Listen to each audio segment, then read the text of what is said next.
dusangire ijambo rivuga ngo gusa na Yesu. Twisunze ijambo ry'Imana dutahure yuko Imana yaturemye kugira ngo duse handi tumere nk'umwana wayo Yesu Kristo.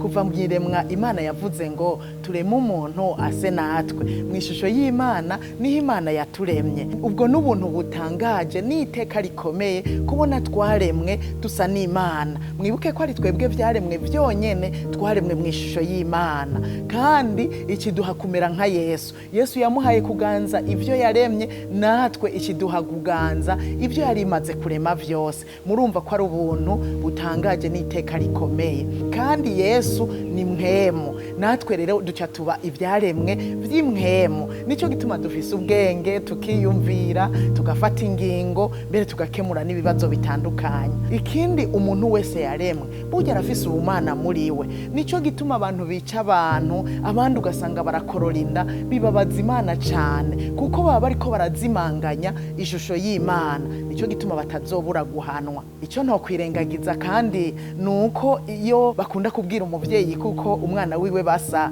biramunezera. Natwe iyo bariko baravuga yuko dusa na Kristo, biranezera Imana cane gose. Bavuze ngo turaba Kristo, ivyo baba birabiye ku vyo turiko turakora, ku kuntu tumeze, uko twifata, bakavuga yuko dusa na Kristo. Ivyo birahimbara Imana cane gose. Pawulo niwe yandikiye Abanyefeso mu gice cya 4:24 ababwira yuko bakwiye gusa na Yesu mu kugororoka, mu kwera no mu kugendera mu kuri. Ariko nanje reka ndababwire muri no minsi mikuru ya Noel turimwo, turondere gusa na Yesu mu guca bugufi. Yesu yaraciye bugufi cyane, kubona yaje kuvukira mu isi ahevye icubahiro co mwijuru, avuka mu buryo busuzuguritse, avukira hasuzuguritse.